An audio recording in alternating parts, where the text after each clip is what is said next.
बिस्मिल्लाहिर्रहमानिर्रहीम अल्लाहुम्मा सल्ली अला आले मुहम्मद सल्लल्लाहु तआला अलैहि वसल्लम। अस्सलामु अलैकुम, वेलकम टू 365 डिग्रीज ऑन 365। ख़वातीन व हज़रात, मैंने सबसे पहले आपको बताया था कि अरमगान कुरैशी का बाप कामरान असगर कुरैशी पाकिस्तान का मशहूर ज़माना मकबूल तरीन और एक बहुत बड़ा मनशियात फरोश रह चुका है। और फिर वो अमेरिका चला गया था। फिर अमेरिका से बैठ कर उसने अरमगान को गाइड किया, समझाया किस तरह आप डार्क वेब पे दुकानें खोलोगे और किस तरह आप ये धंधा आगे बढ़ाओगे। और उसका बेटा भी मनशियात फरोशी से बढ़ते हुए साइबर क्रिमिनल भी बना, एक मर्डरर भी बना।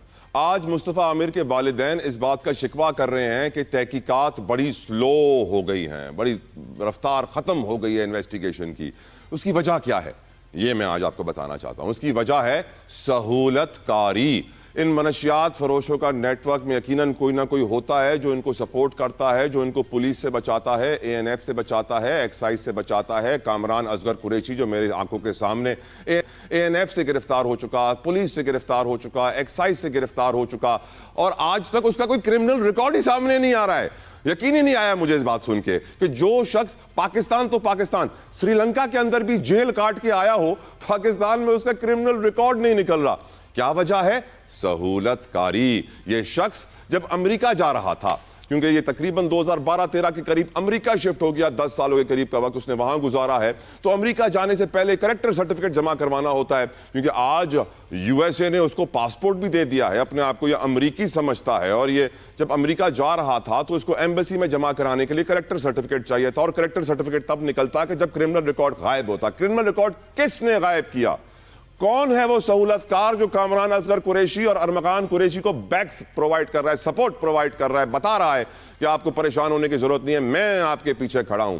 तो ये भांडा फूट गया। ये नाम मैंने पहले भी लिया था, क्योंकि कामरान असगर कुरैशी का एक भाई अमेरिका में डॉक्टर है, वो भी अपने आप को दूर रखना चाहता है इस केस से। कामरान असगर कुरैशी के ज़्यादातर रिश्तेदार उसको अपने आप से दूर रखना चाहते हैं। लेकिन एक कामरान असगर कुरैशी का भाई है जो कि है पुलिस वाला, जिसका नाम है आसिफ जमील कुरैशी। आसिफ जमील कुरैशी वो शख्स है जिसने जब मुकाबला हुआ था 4 घंटे मोमिन के घर के ऊपर, तो इसके कहने के ऊपर अरमगान ने मुकाबला खत्म करके गिरफ्तारी दी थी। आसिफ जमील कुरैशी वो है कि जब कामरान असगर कुरैशी अमेरिका जा रहा था और उसको अपना क्रिमिनल रिकॉर्ड क्लियर करवाना था, तो आसिफ जमील कुरैशी ने पैसे चलाकर सारा क्रिमिनल रिकॉर्ड गायब करवा दिया। क्योंकि 2000 से 2010-12 तक तो कंप्यूटर थे नहीं, कंप्यूटराइज रिकॉर्ड था नहीं, सब रजिस्टरों में होता था, तो उसको साफ करवाना आसान होता था। आसिफ जमील कुरैशी जो कि पुलिस वाला है, कामरान असगर कुरैशी का भाई, उसने वो साफ करवा दिया है।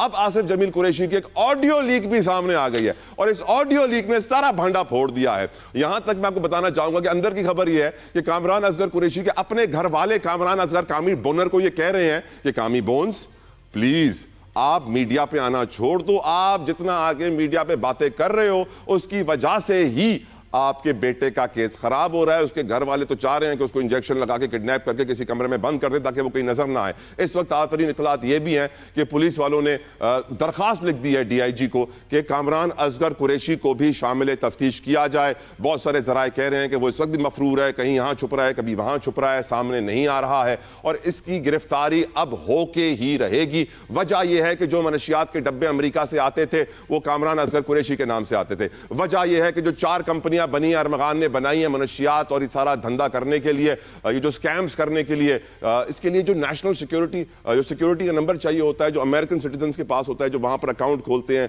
वहां पे सारी कंपनीज रजिस्टर करते हैं, वो कामरान असगर कुरैशी के नाम पे। मैं आपको ऑडियो सुनवाना चाहूंगा जो इसके भाई आसिफ जमील कुरैशी की है, जो कि इस वक्त एस्टेब्लिशमेंट है CIA में, वही CIA जो अरमगान के ऊपर इस वक्त इन्वेस्टिगेशन कर रही है, उसी के अंदर उसका भाई तैनात है, उसी के अंदर उसका भाई बैठकर अपने कातिल अरमगान कुरैशी की सहूलत कर रहा है। और न सिर्फ सहूलत कर रहा है, जेल हुकाम से भी बात कर रहा है। ये भाई अरमगान के लिए जरा सहूलियात रखना, मारना वारना नहीं, पैसे वैसे लेते रहना। ये ऑडियो सुनिए, फिर बात आगे करते हैं।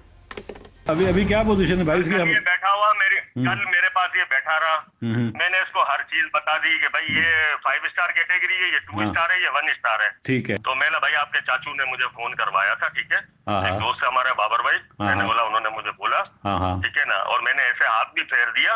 मेला अब तक मेला जो तुम्हारे को मेला कोई टॉर्चर नहीं किया गया, तो मेला तुम्हारे चाचा की वजह से, ठीक है ना, ठीक हो गया। मगर मेला वो एक एंट्री कार्ड होता है, इसकी वैलिडिटी मैंने बोला 24 आवर्स या 48 आवर्स होती है। सही है, सही है।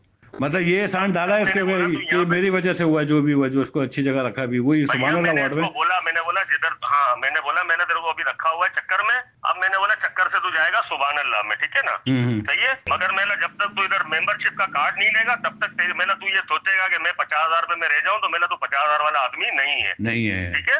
मेला तेरे चचा ने मुझे 5 लाख रुपए भेज रहा था, मैंने बोला भाई, बोला आपने? हाँ, अच्छा। मैंने वो भी खत्म हो गए, मैंने बोला वो भी खत्म हो गए। टॉर्चर नहीं किया गया तुम्हारे चाचा की वजह से। आसिफ जमील कुरैशी तुम्हारा चाचा पुलिस वाला है ना, लेकिन 5 लाख में बात नहीं होगी, तुम्हारी पार्टी बड़ी है, 50 लाख तो देना। आसिफ जमील कुरैशी को भी शामिल तफ्तीश करना चाहिए। इस ऑडियो लीक के बाद वाजे हो जाता है उनका रोल क्या है। सर ये नशा बड़ा महंगा है, लेकिन एक और आपको डेवलपमेंट में बता दूं जो आज के प्रोग्राम में डिस्कस भी करूंगा कि अल्लाह का शुक्र कि हमारे ANF को, हमारे इदारों को थोड़ा सा होश आ गया है। उन्होंने कोकेन का बड़ा डीलर भी पकड़ लिया है जिसका नाम है फैजी। ये वीड खवातीनों हजरात तो छोटी गेम है, असल बड़ी गेम तो कोकेन की है। आप जानते हैं कि सिंध के अंदर तो शराब के गुत्ते और शराब की दुकानें खुलेआम खुली हुई हैं। शायद लाहौर इस्लामाबाद में आप अगर रहते हैं तो वहां आपको शराब की दुकानें नहीं मिलेंगी, लेकिन सिंध के अंदर, कराची के अंदर भरपूर शराब की दुकानें लाइसेंस्ड याफ्ता हैं जो कि छोटी उम्र के बच्चों को, मुसलमानों को, सबको बेचती हैं। और क्योंकि शराब के साथ जो एक ड्रग आजकल बहुत मकबूल हो रहा है वो है कोकेन। इसकी वजह यह है कि आप शराब की एक पूरी बोतल पी लेते हैं और आप में मजीद पीने की सकत और ताकत नहीं रहती है, तो फिर आप कोकेन का इस्तेमाल करते हैं और मजीद एक बोतल मंगवा लेते हैं। वो पार्टी जो चंद घंटों में खत्म हो जाती है वो एक हफ्ता चलती रहती है, लोग रात को सोते नहीं है, आंखें खुली रहती हैं और कोकेन का भरपूर इस्तेमाल होता है। कोकेन की 1 किलो की छोटी सी थैली इस वक्त 2 करोड़ रुपए की है, जबकि अगर आप वीट की 1 किलो की थैली की बात करेंगे तो वो तकरीबन 70, 80, 90 लाख रुपए में मिल जाएगी। कोकेन की कीमत ज्यादा है और जिन लोगों ने इस नशे को पकड़ना है वही इसको बेचने में सबसे आगे हैं। गुफ्तगू का आगाज करेंगे। मेरे साथ मौजूद है नियाज अहमद खोसा साहब, साबिक SSP हैं। मेरे मौजूद हैं सज्जाद बाजवा साहब, साबिक DG FIA हैं। दोनों मेहमानों का बेहद मशकूर, शुक्रगुजार for your precious time sir. Bajwa साहब, I like to start from you. Bajwa साहब, FIA ने एक गाड़ी उठाई अरमगान की, ऑडी e-tron, दूसरी जो फोर्ड रैप्टर खड़ी थी 7-8 करोड़ रुपए की, उसको छोड़ गए। FIA भी क्या आपकी नजर में सहूलतकार है जिस तरीके से कामरान असगर कुरैशी ड्रग डीलर का भाई पुलिस वाला आसिफ जमील कुरैशी सहूलतकार है? क्या आप समझते हैं कि FIA भी मुलव्विस है इस पूरे धंधे में? बाजवा साहब। Thank you very much.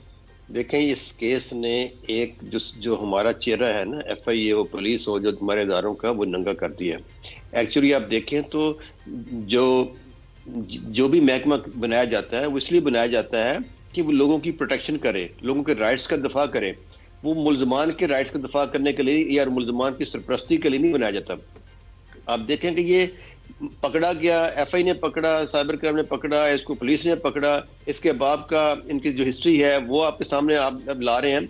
तो इस सारे के बावजूद जो तफ्तीश में चीज़ें सामने आ रही हैं, इसका मतलब तो ऐसे लगता है कि जैसे FIA और पुलिस इसकी सरपरस्ती कर रहे थे, साइबर क्राइम वाले। और अभी जब ये तफ्तीश चल रही है तो अगर सरपरस्ती जो कर रहे होंगे वो इसको करेक्ट सिमत में लेके कैसे जाएंगे? और ये एक सोने की चिड़िया है। आप देखें, आप इस दूसरे एंगल को देखें कि इसके पास जो अभी तक जो इन्वेस्टिगेशन सामने आई है उससे लगता है कि इसका कोई बैंक अकाउंट नहीं सामने आ रहा, और ये सारा का सारा वर्चुअल करेंसी पे चला रहा था।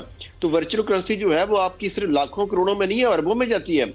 और अगर जो मनी लॉन्ड्रिंग है वो भी वर्चुअल करेंसी में जा रहा है। वो पेमेंट अगर वर्चुअल करेंसी में कर रहा है सबको, मुलाजमीन को, और उसके पास डजन्स में नहीं, 100 के करीब उसका सिक्योरिटी गार्ड है अगर वो चला रहा है, और उसको ना पुलिस पूछ रही है, ना उसको साइबर क्राइम पूछ रही है, ना और उसके पास जो ना उसको FBI पूछ रहा है कि उसके पास जो टैक्स मामलात हैं वो कहाँ से आ रहे हैं, कैसे पैसे आ रहे हैं, कोई उसको पूछने को तैयार नहीं है।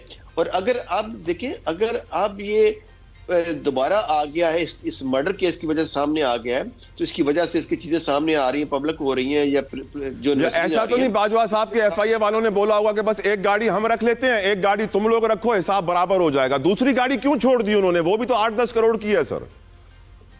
देखिए, सबसे पहले ये करें कि वो पहले जो अगर ये जो खबरें आ रही हैं कि वो 2-3 दिन पहले भी FIA की कस्टडी, साइबर क्राइम कस्टडी में रह चुका है, तो वो छूटा कैसे? उसके बाद क्या साइबर क्राइम ने उसकी सरपरस्ती शुरू कर दी थी? पैसे लिए होंगे ना सर। आप नहीं अग्री करते? पैसे लेके छोड़ा होगा सर, ऑब्वियस सी बात है। देखिए, यहाँ तो जिनके अकाउंटों में करोड़ों रुपया, जिनके अकाउंट्स में रिश्वत आई है, मुल्जमान से आई है, वो भी दोबारा बहाल होके वो बकायदा की पोस्टों में बैठ गए हैं। वही साइबर क्राइम के लोग जो कराची में रहे हैं, जिनके अकाउंट्स में करोड़ों रुपया रिश्वत साबित हुई है, वो अभी की पोस्टों पर बैठा दिया गया है, उनको तोहफा दिया गया है। अगर वो डिप्टी डायरेक्टर बना दिया है, नाम लेके बताएं तो अच्छा लगेगा सर कि आप जो है ना इतनी हिम्मत रखते हैं कि नाम लेके देखिए, आपका जो कराची का एक अरसा तक इंचार्ज रहा, गफार नाम का एक एहलकार है जो डिप्टी डायरेक्टर की पोस्ट पे बैठा हुआ था, वो उस पे वहां पर्चा हुआ, वो गिरफ्तार हुआ, उसके अकाउंट में, उसकी बीवी के अकाउंट में पैसे आए, करोड़ों रुपए आया, और उसके बाद उसको उठा के जैसे ही बहाल हुआ, बहाल किसने करवाया, उसमें बहाल करते ही उसको एक डिप्टी डायरेक्टर से उठा के उसको एडिशनल डायरेक्टर जोन बना दिया मुल्तान का। कैसे बना दिया? कितनी एफआईआर उसके खिलाफ हुई है हाल तक?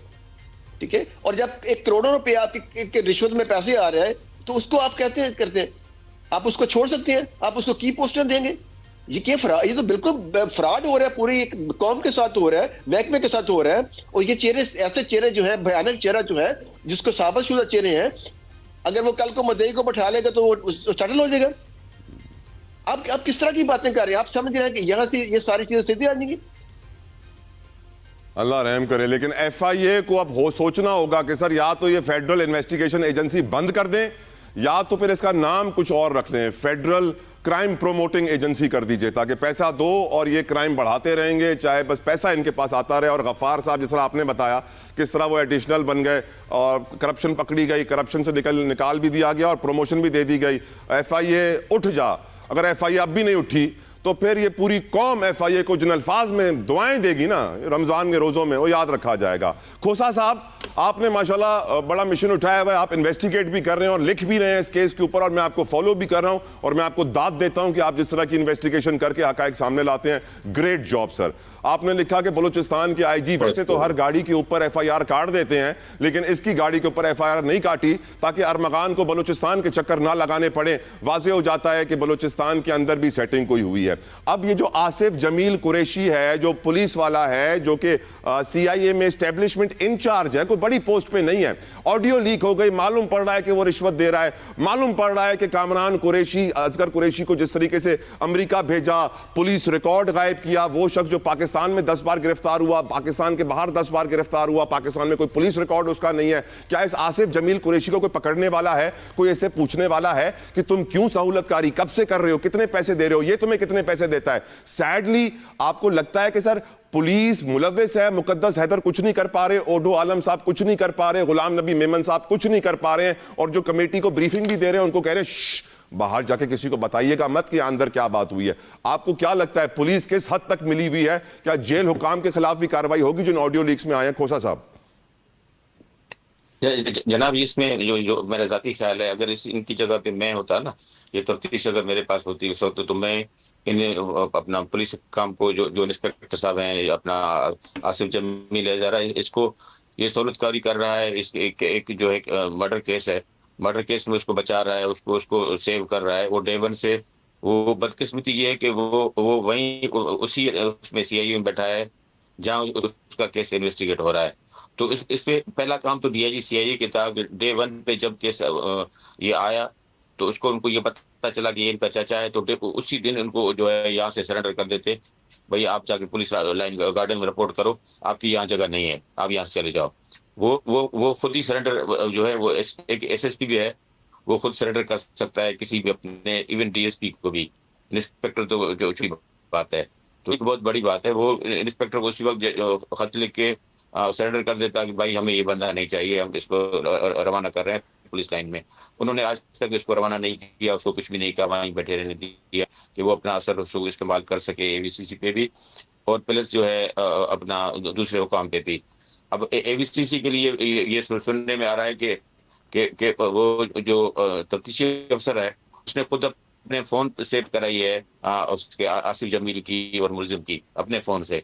अब ये तो हद हो गई ना। अब ये जो एजेंसियां हैं उन्होंने खुद इस पे पॉइंट किया है, खुद पॉइंट आउट करके अफसरों को बताया है कि भाई तफ्तीशी अफसर जो है उस मोहम्मद अली ने अपने फोन से आसिफ जमील की बात कराई है अरगमान से।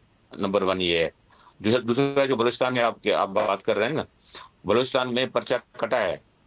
वो मुस्तफ़ा यहाँ से अगवा हुआ है 6 तारीख को, वो पर्चा 12 तारीख को वहां से कटा है। लेकिन पर्चा कटने के बावजूद उस पर्चे में कोई कार्रवाई न करना और उस पर्चे को कैंसिल क्लास कर देना और उस पर्चे की गाड़ी यहाँ इनके हवाले कर देना, तो ये तो मैं शाबाश दूंगा आईजी बलूचिस्तान को कि उनको शाबाश है। हाँ, उनको उनको उनको क्रेडिट देना चाहिए, उस पे प्रेसिडेंट का मेडल देना चाहिए उनको, कि भाई एक जब मामूली मोटरसाइकिल के केस, वो एक कार लिफ्टिंग का मोटरसाइकिल केस मामूली छोटी सी चीजें होती हैं, जब वो केस जो है वो सिटी पुलिस को नहीं मिलता वापस, और वो कैंसिल क्लास नहीं होता, वो मोटरसाइकिल वापस नहीं मिलती, तो ये तो एक मर्डर का केस है, उसने बंदे ने मर्डर किया है वहाँ तो बलुचिस्तान में। आप कराची से आप दरेजी तक चले जाएं, मैं आपको ये दावा से कहता हूँ कि आप आज चले जाएं, कल चले जाएं, आपको दरेजी तक 8 चेक पोस्टें मिलेंगी, और हर चेक पोस्ट में आपके पास 15-20 बंदे खड़े होते हैं पुलिस वाले, और दूसरे इदारों के लोग, वो आपकी गाड़ी के ऊपर आके गिरेंगे आके, क्योंकि ये गाड़ी भाग ना जाए, और उससे पूछें ये कौन है, किधर जा रहा है, क्यों जा रहा है। और अरमान की हद हो गई कि वो लाश लेके गाड़ी में जा रहा है कराची से, और 8 चेक पोस्टें उसने क्रॉस कर ली, उससे किसी ने पूछा नहीं, वहां जाके बंदे को जला दिया, गाड़ी जला दी, किसी ने पूछा नहीं। अब हद ये हो गई कि आईजी साहब ने ये हुक्म दे दिया कि भाई ये केस कैंसिल क्लास खारिज कर दो, ये जो लाश जलाने वाला है, अब कराची पुलिस जाने, कराची उसका काम है लाश उनके गाड़ी के हवाले करना। अब ये कोई है, अब मकसद है कि आदमी जाए तो किसके आगे रोए, किसको। बिल्कुल ठीक, वाज़ेह हो रहा है कि सर पुलिस भी सहूलतकार है, एएनएफ भी सहूलतकार है, एफआईए भी सहूलतकार है, और इसकी बड़ी वजह यह है कि नशे के अंदर, ड्रग्स के अंदर पैसा बहुत है। कामरान असगर कुरैशी सर अपने जमाने का सबसे बड़ा ड्रग डीलर, उसका बेटा उससे बड़ा drug dealer, cyber criminal, murderer, तो जाहिर बात है पैसा बहुत है। बाजवा साहब, अब सवाल यह है कि एट लास्ट बिलाखिर अल्लाह का शुक्र है कि कुछ ड्रग्स कार्टेल के ऊपर हाथ डाला गया है। इत्तलात के मुताबिक कोकेन का एक बहुत बड़ा डीलर है बाजवा साहब, उसका नाम फैजी है, उसको गिरफ्तार किया गया है, उसके नेटवर्क को बस्ट किया गया है। जो बैठा होता है, जिसके पास लंदन और कोलंबिया के नंबर होते हैं, उसके ऊपर आप बात करते हैं, ऑर्डर करते हैं, कराची में डिलीवरी मिलती है। सर आपको मालूम है ये वीड तो एक छोटा इशू है, हम नशे की बात करते हैं तो इस वक्त कोकेन एक बहुत बड़ा मसला है। जो भी शख्स शराब पीता है, आप जानते हैं शराब पीने वालों की तादाद किस तरह बढ़ रही है, क्योंकि पाकिस्तान में शराब लीगल है, उसकी दुकानें खुली हुई हैं, कराची सिंध में तो दुकानों की भरमार है, ओपनली आप जाके लेते हैं। और आप जब शराब इतनी पी लेंगे आप और ना पी सके तो आपको कोकेन की जरूरत पड़ती है, और कोकेन एक सोशल स्टेटस है, महंगा नशा है, 25 से 35 हजार रुपए का ग्राम मिलता है, और क्योंकि इसमें पैसा इतना इन्वॉल्व है जिसकी वजह से इदारे भी इन्वॉल्व हैं। कुछ लोग तो कहते हैं इदारों का ही नशा होता है, पहले इदारे पकड़ते हैं नशा फिर उसको बेचना शुरू कर देते हैं। यकीनन बहुत बड़े इल्जामात हैं, एएनएफ के ऊपर भी, एक्साइज के ऊपर भी, पुलिस के ऊपर भी, सब खामोश हैं। बाजवा साहब, आपको लगता है ये कोकेन का कार्टेल बस्ट होगा, ये नशे बेचने वाले पकड़े जाएंगे, या फिर आप समझते हैं कि इनको पकड़ेंगे, इनसे पैसे लेंगे और फिर बोलेंगे जाओ बेचना शुरू करो, हर महीने जमा कराते रहना? बाजवा साहब। तो ये सब आप गौर करें तो जितने भी ये कार्टेल हैं, एक इनका खानदानी पेशा दादा से बाप से नीचे आ रहा है, अगर आ रहा है तो वो क्या पुलिस की सरपरस्ती से, इदारों की सरपरस्ती के बगैर आ रहा है? Yes. और अगर एक मुल्ज़म जो प्रिंसिपल अक्यूज है, उसका सगा भाई अगर जिस सर्कल में, जिस सीआईए में उसके खिलाफ इन्वेस्टिगेशन चल रही है, अगर वो अभी तक वहीं तैनात है, अगर उसको उसके हाई अप्स ने अभी तक वहां से सरेंडर तो क्या, उसको कस्टडी में लेने के बजाय उसको अगर ट्रांसफर तक नहीं किया, उसके पास अभी तक एक्सेस है कि वो सबके साथ राब्ते कर रहा है, फोन से राब्ते कर रहा है, उसकी ऑडियो आपने चलाई है, और वो उस एक फैसिलिटेटर नजर आ रहा है, तो उसको ट्रांसफर तक भी नहीं किया, उसको कस्टडी में भी नहीं लिया, तो इससे तफ्तीश तो आपके सामने आ गई कि क्या होनी है। और इससे यानी कोई आपको तवक्को करनी भी नहीं चाहिए कि इसमें कोई पॉजिटिव चीजें आगे चलेंगी। और ये खानदानी बिजनेस चल रहा है, और खानदानी चलता ही तभी है जब उसको अदारों की सरपरस्ती हो, और वो फिर उस बजाय इसके कि वो उसका कला कमा करें, वो उसके साथ मिल जाए और उनकी सरपरस्ती शुरू कर दें। और ये जो आपके सामने आ रहा है, इसमें क्योंकि वर्चुअल करेंसी है, वर्चुअल करेंसी में आपकी तवक्को से बढ़ के देखें, अभी तक कोई उसका वैलेट जो है वो सामने नहीं आया कि उसके कितने बिटकॉइन थे। और आप अंदाजा लगाएं कि अभी तक जो भी तफ्तीश आई है, ना पुलिस की ना साइबर क्राइम की, उसकी वर्चुअल करेंसी अभी तक अनअर्थ नहीं हुई। खोसा साहब, आपकी नजर में ये जो कोकेन का कार्टेल है ये बस्ट हो सकता है सर? इनको पकड़ेंगे या फिर छोड़ देंगे पैसे लेके? जनाब देखिए, ये इदारे बने ही इसलिए कि उनको चीजों को अनर्थ करें, उनके पास पूरा प्रीवियस रिकॉर्ड होता है, तो एक एक चीज का उनको पास ट्रैक रिकॉर्ड होता है कि ये बंदा कहाँ से मंगा रहा है, किसको दे रहा है, इसके बायर कौन है, इसके और छोटे सप्लायर कौन है, और प्लस जो है इसके यूजर कौन है, उनके पास सारा डिटेल है।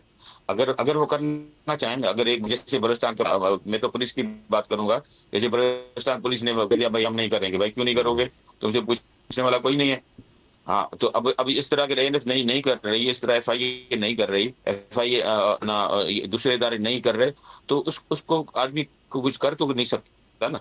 थैंक यू नियाज अहमद खोसा साहब, थैंक यू सज्जाद बाजवा साहब, आपके वक्त के लिए मैं बेहद अपील ही कर सकता हूँ मुकद्दस हैदर साहब से, अपील ही कर सकता हूँ जावेद आलम ओढो साहब से, अपील ही कर सकता हूँ IG गुलाम नबी मेमन साहब से, जिनकी भी तरक्की हुई है। खुदारा ये सहूलतकारी ख़त्म करें। आपकी सफ़ों में जो काली भेड़ें हैं आसिफ जमील कुरैशी जैसी, गिरफ्तार करें, शामिल तफ्तीश करें। कामरान असगर कुरैशी का क्रिमिनल रिकॉर्ड जिसने गायब किया है उसको वापस पैदा करें, और जिसने गायब किया उसको सजा दें। और मैं अपील कर सकता हूँ चीफ ऑफ आर्मी स्टाफ से, चीफ जस्टिस ऑफ पाकिस्तान से, इवन दो कि चीफ जस्टिस के पास अब सुओ मोटो की पावर नहीं, जिस तरह वो भी बात कर रहे थे, बेचारे काफ़ी बेबस नजर आते हैं, अपने मामलात नहीं सुलझा पाते हैं, अवाम के मामलात क्या सुलझाएंगे। बस मैं अपील ही कर सकता हूँ, खुदारा इस कौम पर रहम फरमाइए, इन कोकेन के डीलर्स को, इन ड्रग डीलर्स को, इन मनशियात फरोशों को लगाम डालिए, नहीं तो मुल्क तो गया।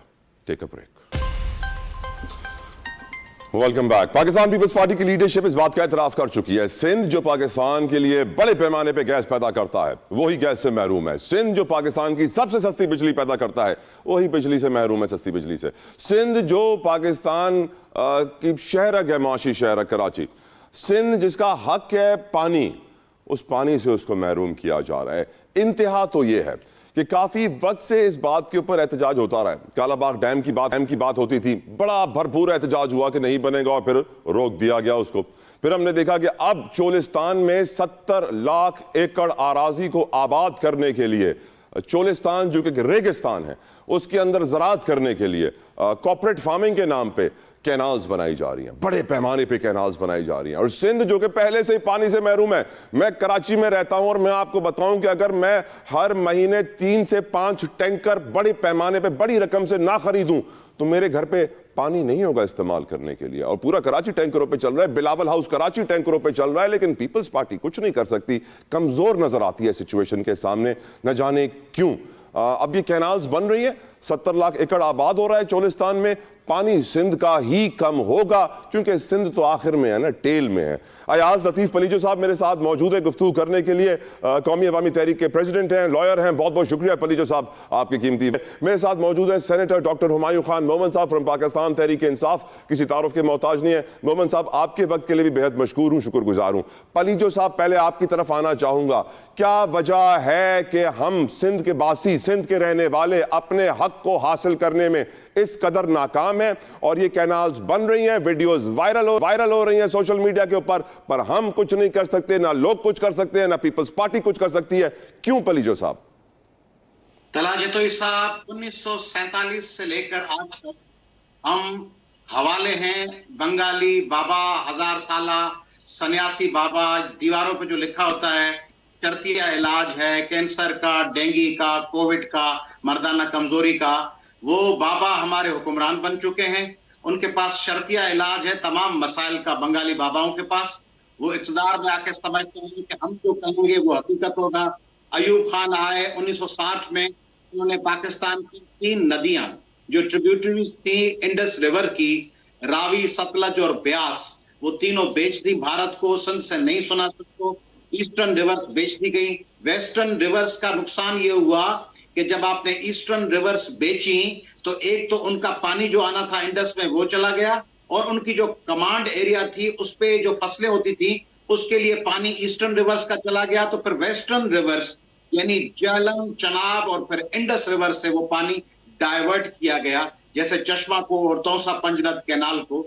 इस वक्त पाकिस्तान भर में, पंजाब में उसकी कल्टीवेटेड एरियाज तकरीबन 65 से 75% के दरमियान है। सिंध की कल्टीवेटेड एरियाज तकरीबन सिंध की 26-27% से 32-33% तक है। अब ये जो चोलिस्तान और ग्रेटर थल कैनाल बनाकर इनके से जमीनें आबाद करने का जो मंसूबा है, उसका दरहकीकत मतलब ये होगा कि पंजाब की जो कल्टीवेटेड एरियाज हैं 60-70%, 75%, उनको बढ़ा के 100% किया जाएगा, और सिंध जो पहले से ही 30% पर है उसकी वो 30% भी खत्म की जाएगी। और इंतहाई अफसोस की बात यह है कि उस वक्त हो रहा है जब प्रेसिडेंट आसिफ अली जरदारी साहब हैं पीपल्स पार्टी के, जो कहते हैं हमारे पास सिंध का मैंडेट है। शहबाज शरीफ साहब और आसिफ अली जरदारी साहब और मुराद अली शाह, बिलावल और मरियम नवाज साहिबा मिलकर सिंध की 30% कल्टीवेबल एरिया को भी तबाह और बर्बाद करने के पीछे हैं और सिंध में उसके खिलाफ एक उबलता हुआ लावा पक रहा है। वो किसी वक्त भी अगर फट के पहाड़ों से बाहर आया तो उसके नताइज इंतहाई खतरनाक होंगे। डॉक्टर साहब, बलूचिस्तान के चीफ मिनिस्टर पीपल्स पार्टी से ताल्लुक रखते हैं सरफराज बुगटी साहब, उनका ये ऑन रिकॉर्ड स्टेटमेंट है कि बलूचिस्तान में 3-4 अलहदगी पसंद तहरीकें चल रही हैं। अब सेनेटर साहब, बलूचिस्तान का ये हाल है कि वहां पे सेपरेटिस्ट मूवमेंट्स हैं, केपीके में दहशतगर्दी उरूज पे है, सिक्योरिटी फोर्सेस नाकाम है दहशतगर्दी को रोकने में, और सिंध के अंदर एक लावा पक रहा है जिसका पलीजो साहब ने जिक्र किया। अगर ये लावा फट गया तो फिर तो सिंध भी आउट ऑफ कंट्रोल हो जाएगा, हुकूमत के लिए बड़ा प्रॉब्लम बन जाएगा। लेकिन they are least bothered, canals के ऊपर काम बड़ी स्पीड से जारी है जो हम वीडियो में देख भी रहे हैं। व्हाट वुड यू से on it senator Humayun Khan मोमिन साहब? अब तो वही कनस्ताइन देखिए, ये बिल्कुल बाज़ बातें जो है ना वो टेक्निकली बिल्कुल ठीक है कि हमारे पास ईस्टर्न रिवर खत्म हो गए, वेस्टर्न रह गए, और वेस्टर्न से ये याद रखें जब कराची को पानी की जरूरत पड़ती है तो हम तकरीबन गुड्डू से 350 किलोमीटर दूर, माइल दूर, हम चश्मा से हम कहते हैं कि हमें पानी चाहिए, वहां से छोड़ा जाता है, उसको आते आते कोई 8-10 दिन लग जाते हैं। ठीक है, अच्छा, ये नहीं समझते कि अगर थोड़ा सा हम लोग अकल से काम लें तो ये याद रखें पाकिस्तान के अंदर तकरीबन 145 मिलियन क्यूसेक फुट पानी गुजरता है, उसमें से हम जो यूज करते हैं वो तकरीबन 102-105 के दरमियान में यूज करते हैं, और हमारे पास 83 मिलियन एकड़ रकबा है जिसको हम काश्तकार हमें करना चाहिए, काश्त करना चाहिए, लेकिन हम उसमें से सिर्फ 40 एकड़ कर सकते, मिलियन एकड़ कर सकते हैं, एज अपोज टू जो इजिप्ट है उनके पास खाली 37 मिलियन एकड़, 37 मिलियन क्यूसेक फुट पानी आता है, और वो उससे 80 मिलियन एकड़ जो रकबा है उसको वो काश्त कर देते हैं। तो हमारे पास उनसे ट्रिपल पानी है और हम उससे हाफ जमीन को करते हैं। अब इस 5 चीजें हैं, उसमें ये हो जाता है कि अगर हम थोड़ा सा अक्ल इस्तेमाल करें तो कोट मिठन के मकाम पर, जो कि जहां पे पंजनद आके मिलता है, वहां पे हम आके एक बैराज बना सकते हैं जहां से पिट फीडर है वो बलूचिस्तान को भी फीड करता है, और वहां से अगर जब भी पानी की जरूरत हो तो with in few hours we can give it to the Sindh as well। अच्छा, अब इसके बाद एक और चीज आ जाती है, आपको थोड़ा सा देखना होगा कि पाकिस्तान के अंदर बारिशों का पानी जो है ना वो तकरीबन जो तरबेला डैम से ऊपर है ना वो 30 मिलियन क्यूसेक फुट पानी है, और उससे नीचे जो है वो तकरीबन 60 मिलियन क्यूसेक फुट पानी है। अब इस चीज को जब हम बैलेंस करते हैं, इसको कहीं ना कहीं हमने स्टोर करके उसको यूटिलाइज, अगर हम अपनी अकल इस्तेमाल कर ले और इसको यूटिलाइज करने का तरीका इस्तेमाल कर ले तो हम इसी पानी को हम जेलम, मतलब हम मंगला के उधर पानी को रोक सकते हैं। मंगला जो 4 साल में एक दफा भरता है वो हर साल भरना शुरू हो जाएगा, और जो वेस्टर्न रिवर है, इंडस है जो सबसे वेस्ट वाला है, उसके पानी को हम मोड़ के हम इवन सतलज, ब्यास और यहाँ तक के हाकड़ा लेवल तक हम उसको जाके डाइवर्ट कर सकते हैं, जिससे ये पूरा चोलिस्तान, ये पूरा एरिया को हम उस पानी से डाइवर्ट कर सकते हैं। लेकिन इसके लिए हमें थोड़ा सा अकल इस्तेमाल करनी पड़ेगी। हमें किसी जमाने में जब हम बात चीजें नहीं समझते थे और आज हम समझते हैं, हम उसको अगर तरीके से इस्तेमाल कर ले तो we can actually find a way out. Allow me sir, Mirza Ikhtiyar Beg साहब ने ज्वाइन किया है, MNA पाकिस्तान पीपल्स पार्टी के। बेग साहब, thank you for your time. Beg साहब, मेरा सवाल आपसे बड़ा इंपॉर्टेंट है इस वक्त। ये जो कैनाल्स के ऊपर बड़ी स्पीड से काम चल रहा है चोलिस्तान के अंदर, सिंध से आवाज़ें उठाई जा रही हैं, बट सैडली उस आवाज़ को दबाया भी जा रहा है। नेशनल मीडिया पे हम वो आवाज़ इतनी नहीं देख रहे हैं, रीजनल सिंधी मीडिया पे आवाज़ भरपूर तरीके से आप क्या समझते हैं सर, पीपल्स पार्टी सिंध के इस पानी के बहुत बड़े मसले के ऊपर क्या इस कैनाल के ऊपर स्पीड से चलते हुए काम को रुकवा पाएगी या नहीं? नहीं, देखिए, ये हमारी बका का सवाल है। ये सिंध का वो फैसला है जिसमें कोई भी एक आदमी इससे इत्तेफाक नहीं करता। और आपको ताला साहब की सुन के खुशी होगी कि हमने ये पार्लियामेंट के फ्लोर पे भी इसको उठाया है, हमने इसको स्टैंडिंग कमेटीज की मीटिंग में भी उठाया है, और इसमें हमारा मौक़िफ़ बड़ा वाज़ेह और क्लियर है कि हमें ये कबूल नहीं है। और उसमें जो डिसीजन लिया गया है उसमें भी जो सिंध के मेंबर थे उनका डिसेंट वोट था, यानी उन्होंने उसमें इनकार किया है, इस चीज को रिग्रेट किया है इसको। तो किसी भी सूरत में हमें कबूल नहीं है। काउंसिल ऑफ कॉमन इंटरेस्ट की मीटिंग वो ड्यू हो गई है, हमने वहां से भी मुतालबा करा है कि मीटिंग को बुलाएं और वो जो उसके बोनीफाइड नुमाइंदे उनके साथ ये मीटिंग की जाए चारों सूबों की, और जो एक प्रैक्टिस है कि कंसेंसस के साथ कौमी नौयत के फैसले किए जाते हैं, उसी ट्रेडिशन को बरकरार रखते हुए ये फैसला किया जाए। हमें ये केनाल निकालना और वहां से पानी डाइवर्ट करना जिंदगी और मौत का सवाल है, ये हमें बिल्कुल कबूल नहीं है। डॉक्टर इख्तियार बेग जो पीपल्स पार्टी का एमएनए है, ये ऑफिशियली पार्टी पॉलिसी और पार्लियामेंटेरियन जो हमारे हैं। बिल्कुल ठीक बेग साहब मुझे एक ब्रेक का कहा जा रहा है, हम सॉरी, जल्दी से ब्रेक लेते हैं, ब्रेक से वापस आते हैं, डिस्कशन को आगे बढ़ाते हैं, stay with us. Ayaz Latif Palijo साहब, आज पाकिस्तान का सबसे पुराना और सबसे बड़ा मीडिया ग्रुप इस बात के ऊपर परेशान है कि सरकारी एडें उनकी बंद कर दी गई हैं क्योंकि वो सरकार हुकूमत की जुबान बोल नहीं रहे। पलीजो साहब, मैं अगर पीपल्स पार्टी की बुराई करूंगा तो मसले में आऊंगा, मैं अगर PMLN की बुराई करूंगा तो मसले में आऊंगा, मैं अगर एस्टैब्लिशमेंट की तनकीद करूंगा तो मसले में आऊंगा। बुराई करना सिर्फ PTI की इजाजत है कि आप उसकी भरपूर बुराई कर सकते हैं। आज इस कैनाल के ऊपर भी, कैनाल जो बन रही है इसके ऊपर भी नेशनल मीडिया खुलकर नहीं बोल रहा। डू यू थिंक कि ये खामोशी क्रिमिनल साबित होगी हमारे मीडिया की? अयाज लतीफ पलीजो साहब।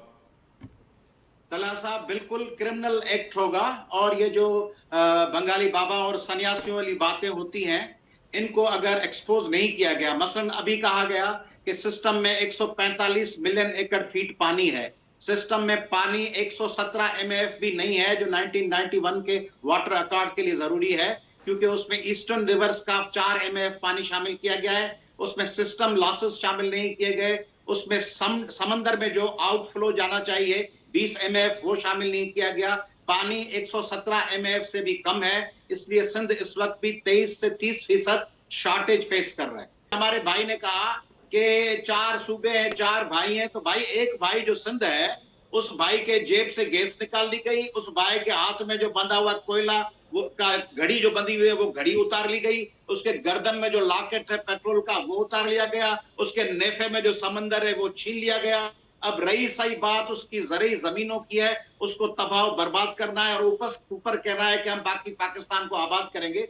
ये मुझे तुक समझाएं आप कि सिंध में 30% आबादी है, उसको बढ़ा के हम 70% क्यों नहीं कर सकते, और उसकी कास्ट पर हम चोलिस्तान में आबादी करके सिंध की 30% को खत्म क्यों करना चाहते हैं? अगर 4 भाई हैं तो उन 4 भाइयों में से एक भाई जो सारा घर चला रहा है उसकी गर्दन पे लात रखकर दूसरे भाई को आबाद करने की ख्वाहिश क्यों है? ये दूसरी बात। तीसरी बात यह है कि आपके पास ये इख्तियार कैसे है? ये पार्लियामानी सिस्टम है, फेडरल गवर्नमेंट है, वफाकी इदारे होने चाहिए, अदलिया है, आपके पास इरसा और CCI का रोल होना चाहिए, वापडा एक सूबे की नुमाइंदा नहीं होनी चाहिए। ये चारों पांचों इदारे आपने एक सूबे के डिस्पोजल पे क्यों रख दिए हैं और आप इस तरह क्यों कर रहे हैं? ये तो ज़िया-उल-हक वाली जुबान है कि भाई हैं हम आपस में, कोई कुछ ना बोले चुप हो जाओ, खामोश हो जाओ। ये तो वो जुबान है जो साकिब निसार ने कही थी कि डैम पे जो बोलेगा उसके खिलाफ आर्टिकल 6 लगा देंगे। हमारे भाई कहते हैं कि, बल्कि हमारे भाई कह के गए कि नालायक हैं जो लोग नहीं समझ रहे। यानी सिंध के 7 करोड़ लोग नालायक हैं और एक जो 5-7 लोगों की एलीट बैठी हुई है पंजाब में फैसला करने वाली पीपुल्स पार्टी के साथ मिलकर, वो लायक है। 7 करोड़ सिंधी नालायक है। मेरे ख्याल में अकुल की हमें दामन नहीं छोड़ना चाहिए। मोहम्मद साहब, आपकी नजर में आज सिंध की आवाज को इग्नोर क्यों किया जा रहा है? सर देखें, इस तरह ये है कि वफाक में सिंध की गवर्नमेंट जो जिनको ये लोग हमेशा वोट देते हैं, पीपल्स पार्टी वाले वहां बैठे हुए हैं, अच्छा, दूसरी बात ये कि जैसे इन्होंने कहा कि काउंसिल कॉमन इंटरेस्ट की बात है। काउंसिल ऑफ कॉमन इंटरेस्ट के इन लोगों ने पॉलिटिकली यूज किया था कि इन लोगों ने कहा था कि हम लोग चूंकि उसमें ये सेंसस को इन्होंने बीच में डालना था, और यही बात ताज हैदर साहब ने कही थी कि उसके लिए इन्होंने सीसीआई की मीटिंग बुलवाई जो कि गैर आईनी थी। उसके अंदर इन्होंने पास करवाया कि हाँ जी हमारे सेंसस होना चाहिए, जिसकी वजह से इन्होंने इलेक्शंस को डिले कराया, वरना इलेक्शंस डिले होना नहीं चाहिए था। अब जब आप ये एक बात याद रखिए, जब आप एक काम गलत करते हैं उसके कंसिक्वेंसेस होते हैं, जब आप उसके बाद दूसरा काम गलत करते हैं उसके कंसिक्वेंसेस होते हैं। नंबर 3, मैंने नालायक इस लिहाज से नहीं कहा कि सिंध वाले नालायक हैं, मैंने नालायक इस लिहाज से कहा जो लोग इनको बताना चाह रहे हैं। देखिए, हर प्रॉब्लम का सोल्यूशन होता है, इनके प्रॉब्लम के सोल्यूशंस आज हैं, लेकिन अगर लोग समझना चाहें, देखिए हम लोगों ने इस मुल्क को आगे लेकर चलना है, और हमारे यहाँ पे आगे ये याद रखें, आगे आपके पानी की शॉर्टेज होगी। अगर फर्ज करें अगर हम आज उसका वो नहीं करते, ये जो वो क्या होता है, बारिशों में जो सैलाब सिंध में आता है और इस तरफ से भी जाता है, इसका भी हल हमने करना है और हमने पानी को स्टोर करना है। आपको पता है ऊपर से ग्लेशियर पिघलते जा रहे हैं, तो हमें किसी ना किसी तरीके से बड़े बड़े वो जो जखायर हैं वो बनाने पड़ेंगे जहां पे हम पानी की स्टोरेज कर सकते, कैपेसिटी कर सकते और कैसे यूज कर सके। बिल्कुल ठीक मोहम्मद साहब। अब बेग साहब, आपकी नजर में आज सिंध की आवाज कमजोर क्यों? आज मेन स्ट्रीम मीडिया इस इंपॉर्टेंट इशू को इग्नोर क्यों कर रहा है बेग साहब? देखिए, 2 चीजें हैं तलहा साहब जो मैं आपसे शेयर करना चाहूंगा। पहली चीज तो इस कैनाल के ऊपर हमारा मौक़िफ़ वाज़ेह होना चाहिए, और वो मौक़िफ़ मैंने पहले सेगमेंट में आपको बड़ा वाज़ा दे दिया as a policy statement party की कि ये कैनाल जो है चोलिस्तान पे जो निकाली जा रही है 5 ये हमें कबूल नहीं है। ये सिंध में हमारे पानी का जो हिस्सा जो पहले ही कम है उस पे कबूल नहीं है, पर आपके पास इतनी ताकत नहीं है कि आप उस काम को रुकवा सकें। कमजोर क्यों पड़ गई पीपल्स पार्टी?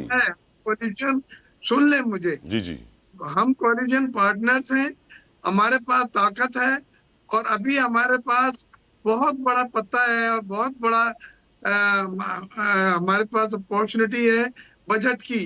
बजट आ रहा है, हम अफवाम तफहीम और बगैर कोई इंतशार फैलाए इस मसले को हल करना चाहते हैं। हमने अपना मौक़िफ़ भी दे दिया, सीसीआई मीटिंग कॉल करने को कह दी, उसमें जो डिसेंट नोट था उसके ऊपर उन्हें इजहार कर दिया।